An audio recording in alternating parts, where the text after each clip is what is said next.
Hi hello Telangana రాష్ట్ర ప్రజలందరికీ నమస్తే, గుడ్ మార్నింగ్, శుభోదయం. ఈరోజు మన ప్రజావాణి తెలుగు దినపత్రికలో మెయిన్ పేషన్ వార్తా విశేషాలు ఎట్లా ఉన్నాయి చూద్దాం. తెలంగాణ గరిమను చాటిన మహానుభావుడు దాశరథి కేసీఆర్. నా తెలంగాణ కోటి రతనాల వీణ అంటూ తెలంగాణ గరిమను తన సాహిత్యం ద్వారా ప్రపంచానికి చాటి చెప్పిన తెలంగాణ కవి దాశరథి కృష్ణమాచార్య అని బీఆర్ఎస్ అధినేత ఏదైతే కొంచెం కేసీఆర్ కాక కూడా నేను వేల పుస్తకాలు చదివినా ఈనాడు ఆ ధనాన్ని దోచుకోవచ్చు, కానీ మనము సంపాదించుకున్నటువంటి జ్ఞానాన్ని మాత్రం ఎవరు దొంగిలించలేరు అన్నట్టు కేసీఆర్ గారు చెప్పడం జరిగింది. కాబట్టి ఈనాడు పుస్తకాలకు ఎంతో విలువ ఉన్నటువంటి పరిస్థితుల్లో ఈనాడు ఆధునిక సమాజంలో మొత్తం సెల్ ఫోన్లనే మునిగి తేలుతా ఉన్నారు. ఆ రీల్స్ స్క్రోల్ చేసుడు, మరి ఆ ఫోన్లో అంతగానో ఏముందో ఏమో, కానీ ఈనాడు చాలా మటుకు జీవితాలలో ఒక బ్లాక్ మ్యాజిక్ చేసేటటువంటి మాయ సెల్ ఫోన్లతోని యువత చెడిపోతూ ఉన్నారు. కాబట్టి ఈనాడు యువతకు నేను ఒక చిన్న సలహా చేయాలనుకుంటున్నాను. కాబట్టి ఈనాడు ఫోన్ల మీద కాదు, మీరు ఒకసారి లైబ్రరీకి వెళ్ళండి. మనకు ఒక బుక్స్ ఈ జనరేషన్ కాదు, పాత జనరేషన్ మీరు తీసుకొని ఒకసారి చదివితే దాంట్లో ఎంత జ్ఞానాన్ని మనం సంపాదించుకోగలుగుతాం ఒకసారి చూడండి. ఎందుకంటే ఈనాడు ఫోన్లోనే మనం చూస్తూ ఉన్నాం, పొద్దున్న లేవగానే రాత్రి నుంచి ఫోను. కాబట్టి ఈ ఆధునిక జనరేషన్లో మొత్తం టెక్నాలజీ అప్డేట్ అయిపోయింది, పబ్లిక్ అప్డేట్ అయిపోయినారు. కానీ ఈనాడు జ్ఞానాన్ని సంపాదించుకున్నామంటే ఫోన్లలో ఏది ఓపెన్ చేసినా సరే కానీ జ్ఞానాన్ని సంపాదించుకోలేనటువంటి పరిస్థితి. వీడియోలు చూస్తాం, న్యూస్లు చూస్తాం, కానీ మనకు మంచి జ్ఞానాన్ని సంపాదించుకోవాలంటే మంచి మంచి పుస్తకాలని మనం సేకరించుకొని మనం అది చదివితే చాలా జ్ఞానోదయంగా మనము లైఫ్లో ఏ విధంగా మూమెంట్ ఉండాలి, సో 10 మందికి ఏ విధంగా ఇన్స్పిరేషన్ ఉండాలి అని చెప్పడానికి మనము యూట్యూబ్లో ఇది కాదు, మనము పుస్తకాలు మంచి మంచి పుస్తకాలు చదవాల్సిందిగా మేము కోరుతాం. బీజేపీది వ్యతిరేక వైఖరి, అందుకే రిజర్వేషన్లను వ్యతిరేకిస్తోంది. బీసీల కోసం అవసరమైతే ఎంపీలు రాజీనామా చేయాలి. మీడియాతో మంత్రి పొన్నం ప్రభాకర్. బీసీలకు 42% రిజర్వేషన్లు ఇవ్వడం అసాధ్యం అనడం బీజేపీ అసలు స్వరూపాన్ని బయట పెడుతోందని మంత్రి పొన్నం ప్రభాకర్ మండిపడ్డారు. బీజేపీ మాట్లాడుతున్న తీరు దాని బీసీ వ్యతిరేకతను బయట పెట్టిందన్నారు. ఎవరు వ్యతిరేకిస్తున్నారు, ఏ కథనో మేము అన్ని గమనిస్తూ ఉంటాము. పొన్నం ప్రభాకర్ గారు అటు బీజేపీ నాయకులు ఎట్లెట్లా మాట్లాడుతున్నారు, ఏం చేస్తున్నారు, ఎవరు వ్యతిరేకిస్తే వాళ్ళని బీసీ ప్రజలు ఎట్లా వ్యతిరేకించాలో కూడా మేము అన్నిటికీ రెడీగానే ఉన్నాము, యుద్ధానికి తయారయ్యే ఉన్నాం మేము. ఎవరెవరు వ్యతిరేకిస్తున్నారు, ఎవరు మోకాలు అడ్డం పెడుతున్నారు, ఎవరు పడేయాలని చూస్తున్నారు, ఎవరు డ్రామాలు చేస్తున్నారు, ఎవరు ముసలి కన్నీరు కాలుస్తున్నారు, ఇవన్నీ మేము చూస్తూనే ఉన్నాం. ఖచ్చితంగా ఈనాడు ఆ నాయకులకు మేము బుద్ధి చెప్తాము. ప్రభుత్వ పథకాలను ప్రజల్లోకి తీసుకెళ్లాలి, చేసిన పనులపై ఎప్పటికప్పుడు వివరించాలి, పెద్ద ఎత్తున కార్యక్రమాలపై వివరించేలా ప్రచారం. సమాచార శాఖ అధికారులతో మంత్రి పొంగులేటి సమీక్ష. ఏదైతే ఇప్పటివరకు చేసినటువంటి కార్యక్రమాలు ఏవేవి ఉన్నాయో అవి ప్రజలకు తీసుకోవాలని చెప్పేసి మంత్రి పొంగులేటి శ్రీనన్న గారు చెప్తున్నారు. మీరు తీసుకోపోతారు, మీరు ఇచ్చిన హామీలు ఏ విధంగా నెరవేర్చలేదో బీఆర్ఎస్ పార్టీ, బీజేపీ పార్టీ కూడా అదే విధంగా ప్రచారాలు చేస్తూ ఉంటాయి కదా పొంగులేటి శ్రీనన్న గారు. కాబట్టి ఈనాడు ఇచ్చిన హామీలు నెరవేర్చండి. సంవత్సరం గడిచిపోతుంది, మీరు ఏమో ప్రభుత్వ పథకాలను ప్రజల్లోకి తీసుకెళ్లాలని చెప్పేసి మీరు చెప్తున్నారు, బాగానే ఉంది. స్థానిక సంస్థల ఎలక్షన్స్ వస్తేనే గ్రామీణ ప్రాంతాలలో ప్రజలను ఆకట్టుకుందామని చెప్పేసి మరి మీరు మాట ఇచ్చి నెరవేర్చుకోలేనటువంటి హామీలను కూడా వీళ్ళు తీసుకోవద్దారు ఎట్లా మరి? దానికి బీసీ రిజర్వేషన్లో కాంగ్రెస్ బీజేపీ మోకాలు అడ్డు. కవితక్క చెప్తుంది చూడు, ఇంత ముందుగా చెప్తుందా మన కవితక్క. కాంగ్రెస్ బీజేపీ బీసీ రిజర్వేషన్లకు మోకాలు అడ్డు పెడుతున్నారంట. గతంలో మీరేం ఉద్దారకం చేశారు కవితక్క? మీరు ఆయన చేసింది బీసీలకు ద్రోహం కదా.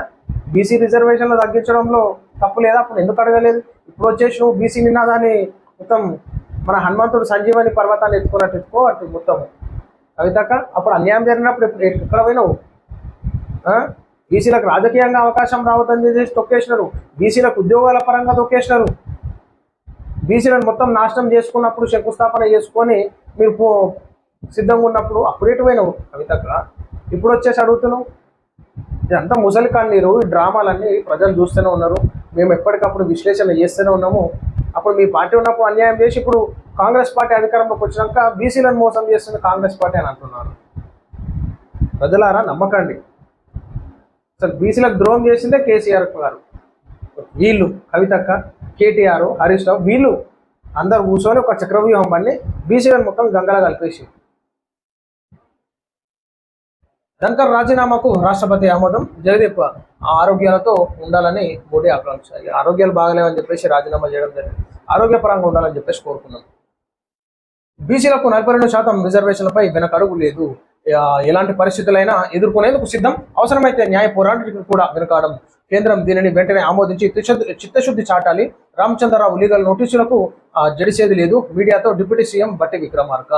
ఖచ్చితంగా ఈనాడు బీసీలకు 42% ఇవ్వకుండా ఏదో డ్రామాలు చేసి ఇంకా లాక్కుంటా పోదామని చెప్పేసి అనుకుంటే మాత్రం ఖచ్చితంగా ప్రజలు ఓట్లతోనే గుణపాఠం చెప్తారు. ఖచ్చితంగా అది అయ్యేటట్టు చేయాలి. ఈ పార్టీ కాదని చెప్పేసి ఆ పార్టీ కాదని చెప్పేసి ఈ పార్టీ కానిస్తలేడు, ఆ నాయకుడు కానిస్తలేడు అని చెప్పేసి ప్రచారాలు బంద్ చేసి బీసీ ప్రజలకు ఏదైతే ఇచ్చిన హామీ డిక్లరేషన్లో భాగంగా నెరవేరిస్తే బాగుంటుంది. ఉచిత బస్సు ప్రయాణంలో రికార్డ్ 200 కోట్లకు చేరిన జీరో టికెట్ల జారీ. ఎవరు ఏమన్నారు? ఉచిత బస్సు ఎందుకు? ఏమిటి కక్కరా? విద్యార్థులు చదువుకునే వాళ్ళకి ఫ్రీ బస్సు ఇయ్యి, పోతారు వస్తారు, వాళ్ళకి కొంచెం ఆర్థికంగా సపోర్ట్ చేసినట్టు ఉంటుంది. కానీ ఇష్టం వచ్చినట్టు ఫ్రీ ఇచ్చి రాష్ట్ర ఖజానాకు గండిపడి ఇప్పుడు ఉన్నటువంటి ఆర్థిక పరిస్థితి బాగలేక ఇది 200 కోట్లు ఉంటే ఈనాడు గ్రామీణ ప్రాంతాలలో స్కూల్ సక్కలేవు, దానికన్నా అక్కడికి వస్తుండే కదా. ఎవరు ఏమన్నారు?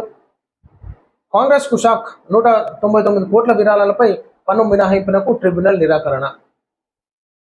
ఎవరు ప్రభుత్వం నడిచినప్పుడు వాళ్ళు అర్థంగా ఉంటారు కథ. కానీ ఫ్లైట్లో మంటలు, ఈ మొత్తం ఈ ఫ్లైట్లకి ఏమైందేమో ఒకసారి హోమాలన్నా చేపియాలి. ఫ్లైట్లో హోమం చండీ యాగం అభివృద్ధి చేసినట్టు ఫ్లైట్లకు కూడా హోమాలు చేపియాలన్నమాట. దానికి చాలా డేంజర్ అయినటువంటి పరిస్థితి. ఇప్పుడు ప్రజలు ఫ్లైట్లు ఎక్కాలంటేనే భయపడుతున్నారు. మొన్న 278 మంది చచ్చిపోయారు. నిన్నగాకనో మొన్ననో 20 మంది దాకా చచ్చిపోయారు. సో ఇటువంటి ఇన్సిడెంట్స్ చూసి ఎయిర్ జర్నీ చేయాలన్నా కూడా భయపడుతున్నారు పబ్లిక్. రాష్ట్రపతి మున్పుతో డిప్యూటీ చైర్మన్ హరివంశ్ భేటీ. మర్యాదపూర్వకంగా భేటీ అంటూ ప్రకటనలు విడుదల. నిజాంపై ధిక్కార స్వరం మన దాశరథి. నివాళులర్పించిన మాజీ మంత్రి కేటీఆర్. తెలంగాణ ప్రజల ఉద్యమ స్ఫూర్తికి ప్రతిరూపం దాశరథి కృష్ణమాచారి అని మాజీ మంత్రి, భారత రాష్ట్ర సమితి కార్యనిర్వాహక అధ్యక్షుడు కేటీఆర్ అన్నారు. కవిగా, రచయితగా తన రచనతో ఎంతో మందిని ముగ్ధులను చేసినటువంటి దాశరథి కృష్ణమాచార్యులకి మరి ఈనాడు ఏదైతే నివాళులు అర్పించడం జరిగింది కేటీఆర్ గారు. అంటే అటువంటి మహనీయులు ఇప్పుడు ఈ జనరేషన్లో దొరకడం చాలా కష్టం. కృష్ణమాచార్యులు లాంటి వారి కవి, తను రాసేటటువంటి ప్రసంగాలు అయితేనేమి, తను రాసినటువంటి పుస్తకాలు అయితేనేమి, అసలు ఒకసారి హ్యాట్సాప్ చెప్పాలి. అలాంటి వాళ్ళు మరలా ఈ భూలోకంలో పుడతారని కూడా మీకు నమ్మకం లేనటువంటి పరిస్థితి. అభివృద్ధి సంక్షేమ కార్యక్రమాలు పేదలకు చేరాలి. ఆ ప్రభుత్వ లక్ష్యాలు నెరవేరేలా కలెక్టర్లు కృషి చేయాలి. పథకాల ఫలితాలు అందేలా క్షేత్రస్థాయి చర్యలు. వీడియో కాన్ఫరెన్స్ ద్వారా కలెక్టర్లకు మంత్రుల ఆదేశం. అభివృద్ధి సంక్షేమ కార్యక్రమాలు పేదలకు చేరాలంటే ఖచ్చితంగా చేరాలి. ఎందుకంటే ఈనాడు పేదల గురించే కదా, పేదలకు ఇచ్చినటువంటి హామీలు ప్రభుత్వాలు నెరవేర్చాలి. కాబట్టి ఈనాడు ప్రతి పేదోడికి ఇచ్చినటువంటి హామీ నెరవేర్చాలి. ఎందుకంటే పేదవారు మాకు ఏదన్నా న్యాయం జరుగుతుంది. ప్రభుత్వాలు గెలుచుకున్నప్పుడు ఒక డబుల్ బెడ్రూమ్ ఇందిరా మిల్లు అన్నారు, అదేవిధంగా పింఛన్లు వేస్తా అన్నారు, ఆడపిల్లలకు పెళ్లిలు అయితే 1 తులం బంగారం ఇస్తామన్నారు, చదువుకునే విద్యార్థులకి స్కూటీలు ఇస్తా అన్నారు, వికలాంగులకు పింఛన్లు పెంచుతా అన్నారు, రైతులకి రైతు భరోసా పెంచుతా అన్నారు. సో ఇవన్నీ ప్రభుత్వాలు చేస్తాయని చెప్పేసి ఆశపడి ఈనాడు ఓట్లు వేస్తారు. కాబట్టి ఖచ్చితంగా పేదలకు అండగా ఉండాలి.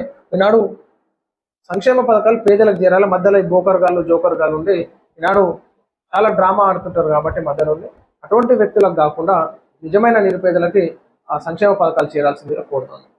సో ఇది ప్రజల మనం చూస్తూ ఉన్నాం ఈరోజు మన ప్రజావాణి తెలుగు దినపత్రికలోని మెయిన్ ప్రేక్షణ వార్తా విశేషాలు. అందరికీ సెలవు. నమస్తే.